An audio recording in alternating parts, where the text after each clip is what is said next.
And today finds me in east central Pennsylvania in the northern part of Birch County, close to the Schuylkill County border and the Carbon County border and the Lehigh County border.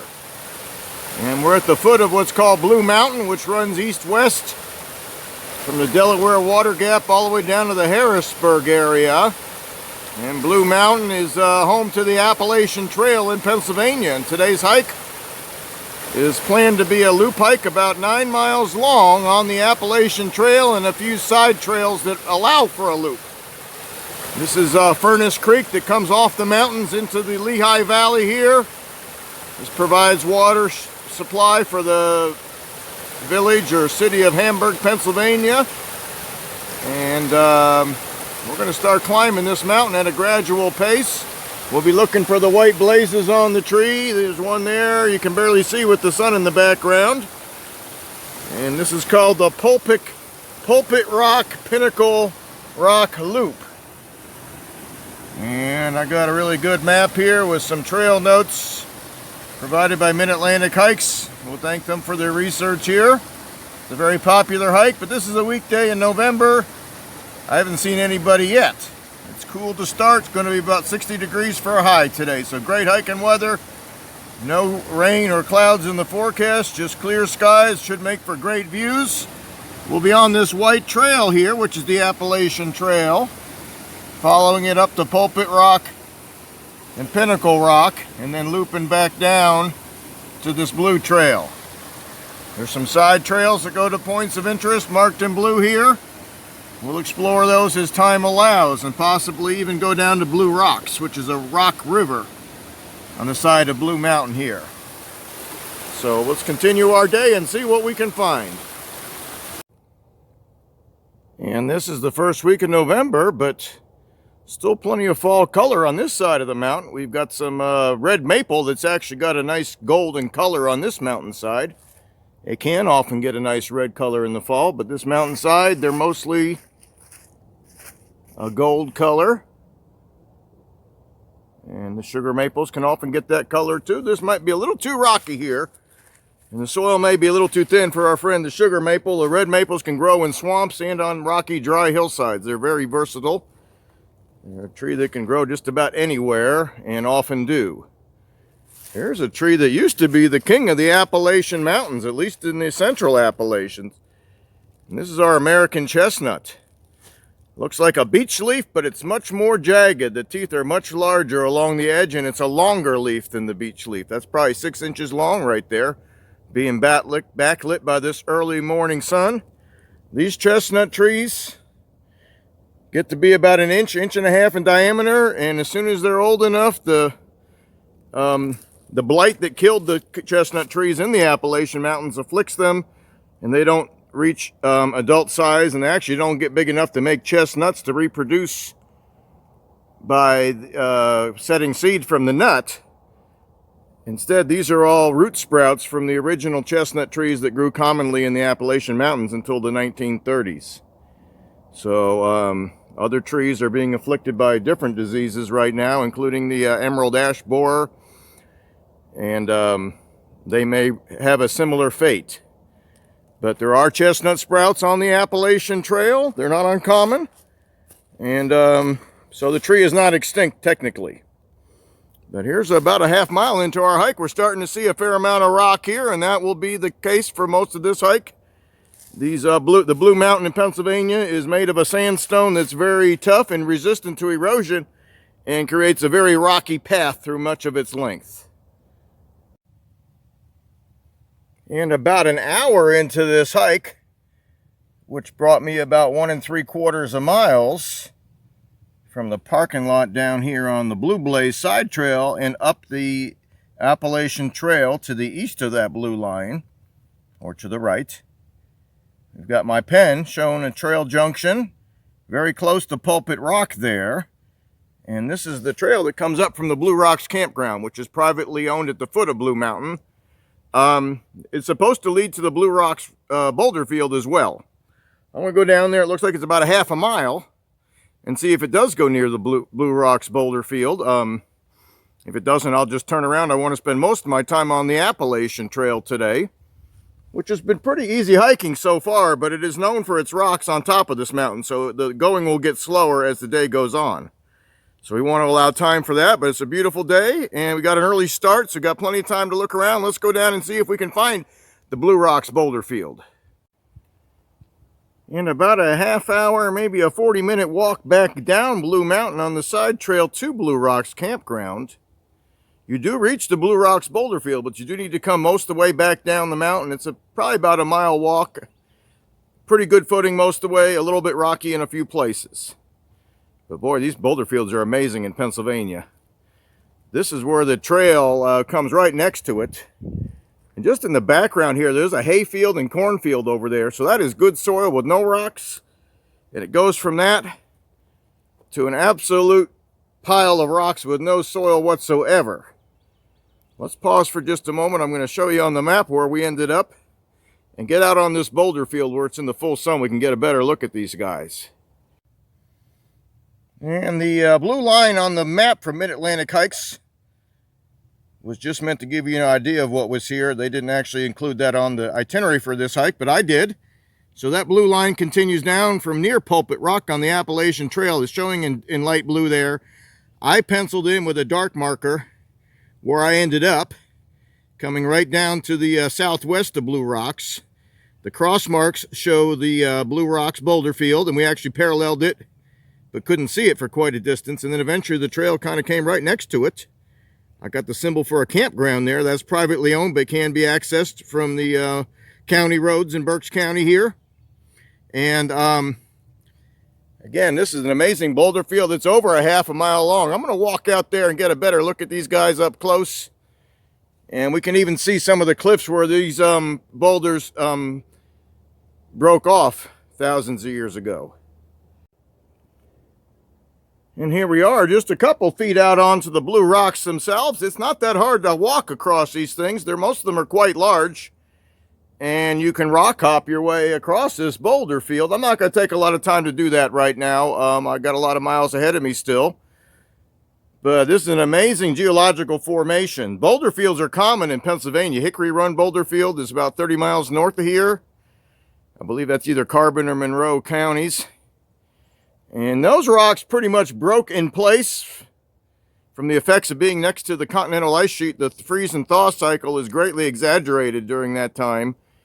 And that slab of bedrock called the Pocono Sandstone just broke in place from the extreme weathering, but did not slide down the mountain. This one, I can't quite see the cliffs behind these pine trees, but there's a source of these rocks, a source cliff where these rocks have peeled off and crept down this mountain. I mentioned soil creep and slump blocks in other videos I've done. Well, this is an extreme case of it, where there's hundreds of these blocks that have crept down this mountain.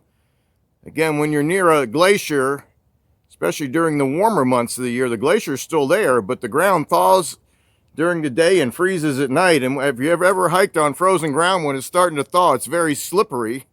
And that would be the case for this mountainside. The ground underneath these boulders is actually a muddy shale and creates a real slippery surface that these rocks have basically crept down in almost like a river-like fashion over the millennia and created this incredible formation. So this is a unique boulder field. Most of the boulder fields in Pennsylvania are what you call block fields, where they didn't actually creep down the mountain, but just formed in place.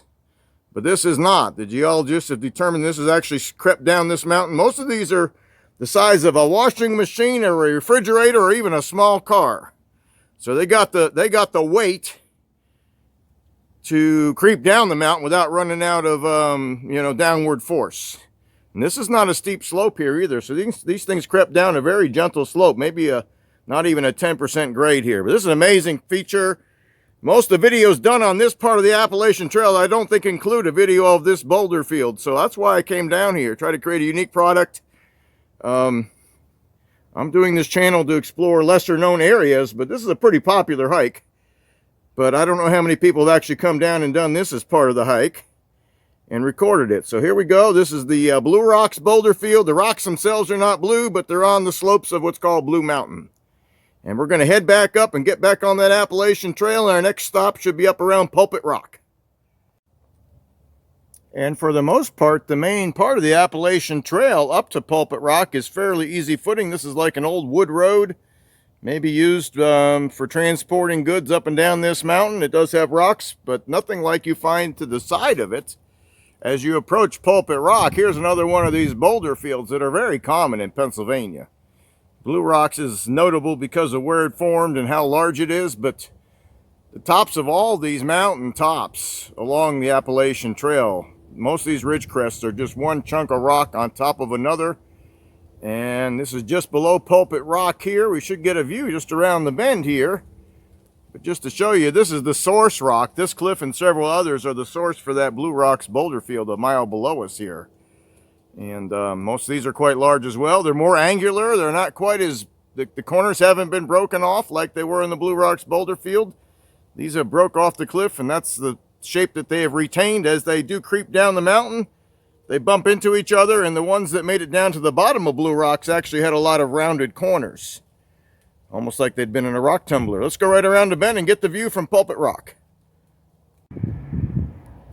And as you approach the top of Pulpit Rock, you're treated to an incredible, about 180-degree view here, looking northeast up Blue Mountain Range towards the Delaware Water Gap. And there's a little spur off of Blue Mountain here with some sandstone cliffs, and the Blue Rocks itself are sandstone cliffs that fed the river of rocks that I videoed on the way up here called Blue Rocks, and you can see that in the background here. We'll zoom in a little, but that river of rocks extends all the way down to that hayfield there, so it crept its way down over the millennia. And the Lehigh Valley itself is in the background here with its rolling farmland. And well to our southeast here in the haze are some of the smaller mountains around Reading, Pennsylvania. So this is a very scenic part of the world, and some late fall colors, or mid-fall but late color season colors. We still have some golds and some greens on these oak trees and hickory trees. And we'll continue along the Appalachian Trail, make our way towards the Pinnacle. And as we make our way along the Appalachian Trail, between Pulpit Rock and the Pinnacle, mostly level walking. We do have stretches where there's a lot of rock hopping, but most of it is just occasional rocks, not that bad a footing. Got beautiful blue sky here today, and let's just see what's along here that's noteworthy. One thing I've noticed along many stretches of this hike, almost continuously, is the skeletons of oak trees that have perished from defoliation being caused by the gypsy moth caterpillar, which the tree gets defoliated many years in a row, it will succumb to the stresses. And for every live oak tree on this stretch of trail, there's probably 3 or 4 dead ones.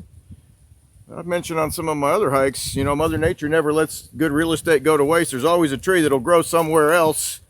When the oak trees perish, we've got plenty of black birch in the foreground here coming up, taking its place. And some red maple. And some sassafras, and there's some pretty healthy looking chestnut oaks back here that obviously haven't succumbed. So I'm not sure which species of oak are more susceptible, but this is mostly chestnut oak, red oak, and black oak on this mountaintop. And a word of warning on a windy day, these could certainly come down. So pick your weather, pick your days. If it's real stormy, you may want to think twice if you're on a stretch of trail with a lot of what they call widow makers. We'll continue on and head right over to Pinnacle Rock. We're almost there. And as we approach Pinnacle Rock, we're starting to get some views through the trees here. There's some sandstone blocks that create little overlooks here. Good place to eat lunch. Pinnacle looks like it's going to be pretty busy. A lot of hikers are using this trail today, so this will be my best chance to get a good view without the crowds. And these slabs of sandstone break off and end up in piles. Some of them you can climb up. Just a little word of advice. This mountain does face south. These boulder fields that face south can often be places where copperheads and rattlesnakes will sun themselves in the late spring and early fall. Not much chance of that being a problem in November here, even on a warm day, but just exercise normal precautions during the time of year where those are a good idea. And I'll keep my voice down here, folks. The Pinnacle is quite busy, even on a weekday. Got a couple dozen people up here. I've kind of climbed out to the end of it here, away from the crowds, but there's lots of places to explore with these rock formations. Again, do so in the cooler months and the warmer months. This is known for large populations of poisonous snakes. I'm not trying to scare people, just telling you what I've read. So come up here in the cooler months and look around all you want, and in the summer you want to be extra careful if you do that. And you know, north meets south in the central Appalachians here. And what we've got to the left here is a gray birch. If you look at the range map from gray birch, it does come into eastern Pennsylvania here, but not much further south. And is often found further north of here in great quantity. It often grows in places where it's a little too hard for the other plants to grow, or fields that have been abandoned, or old pastures. But here it's just growing amongst these boulders. And these are the same boulders that broke off and slowly crept down the mountain to make the Blue Rocks boulder field. A couple miles below us here. Just to show you, you know, the frost gets down in these sandstones layers and finds cracks and makes its way down there and breaks the rocks loose. And just a beautiful view of the Lehigh Valley here. This is probably even more expansive view than the Pulpit Rock, but the same type of view looking to the east and southeast. And they're not going to show up too well. We've got a couple black vultures sitting over here on this rock behind these birch trees. Been catching the thermals all day, and maybe they just need a chance to rest their wings. Try to zoom in. I don't think they're going to come in though. And they'll be look like they've actually been banded, so maybe they're doing some research here. This is close to Hawk Mountain, Pennsylvania here, and that area is known for its hawk migration in October and September, I believe. Haven't seen hawks here today, but plenty of vultures catching these thermals. So let's continue this loop hike. Eventually we're going to be following a mountain stream back down towards the parking lot. We'll see what comes along here. And let's look at our location on this hike. We've come from the bottom of the map here where it says P, up the blue trail, around this white Appalachian Trail as it snakes along, all the way out to the Pinnacle, and now we're making our way across the top of the map, and that bunch of pine needles is pointing to my location right now. And this is fairly easy walking through here, folks. Most of this trail has not been difficult footing, but there are maybe 2 miles of it where you have to just be careful. There's a lot of rocks. The trail crews have done a great job moving most of the loose rocks so you have good footing the whole way. And we're looking right up at that pine tree where that those needles came from. This is a pitch pine tree. You can tell it's pitch pine because the needles come in threes. If you put them down on the ground, separate them out, that looks like 2, but there's really 3 in that bunch. They can be 2 to 4 inches long. Pitch pine's pretty common on these mountaintops in Pennsylvania. It often grows in areas that were previously burned during forest fires and brush fires. It requires either full sun or a forest fire for the cones to open. Sometimes they'll open without a fire, but usually they require a heat source for the cones to actually open up and make a new pitch pine tree. And this one's pretty old and pretty big.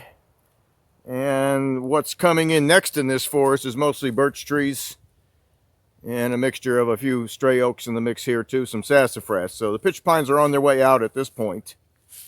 And we'll continue on along this hike. Easy walking at this point. And just a couple 100 feet past those pitch pines, had some hikers coming by. Kind of had to cut that clip short, but those trees do grow in areas that were previously burned. And we've kind of gotten out of that pitch pine grove. We're more into some scarlet oak here. Again, I've got another channel with tree identification where a lot of these species are given more attention than I'm doing on this hike.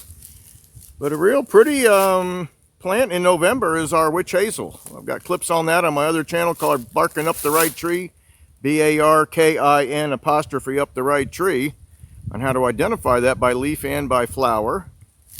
Well, the leaves have fallen off this tree at this point, but it blooms in November, between Halloween and Thanksgiving.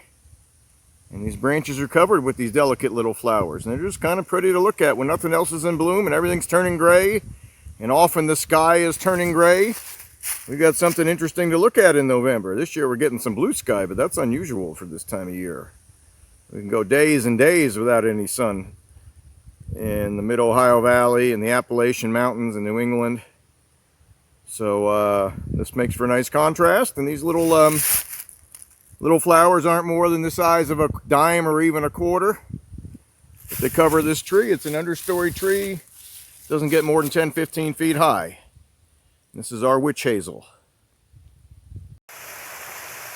And let's finish this hike as we started it, within sight and sound of water.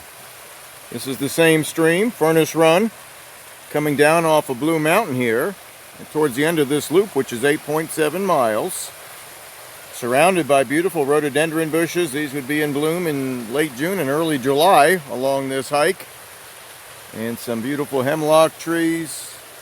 So it creates contrasting scenery to the oaks and the pitch pines and the open views of the mountaintop and the rock fields of the mountaintop. This is actually an old service road for this reservoir in blue here. So what we've done is come around this entire white trail here, the Appalachian Trail, which makes a big loop through this area. And this blue trail to the west side of this map on the left here follows Furnace Run right back down to where you start. This will be my last video of the day. I'm going to be about 8 hours in the woods today. I started at 7:30. At the rate I'm going, I'll be finished at 3 hours. So I got that written down for future reference. And 6.5 hours of that was hiking. The other hour and a half was making videos and just relaxing. And I'm going to estimate that the 8.7 mile loop here, plus the 2 miles I did to go down to the Blue Rocks, Boulderfield, and back, would add up to 10.7 miles total in about 6.5 hours hiking time. So these are not trails where you hike slow. Most of these are either old dirt roads or lacking in large obstacles or extremely steep slopes. The area around Pulpit Rock has got some pretty big boulder fields you got to go through for about a mile. And the rest of this is just what you would call fairly easy to moderate hiking, nothing too difficult. So this is our hike here in Birch County, Pennsylvania on a beautiful November day. And be looking forward to doing more hikes in this area in the future.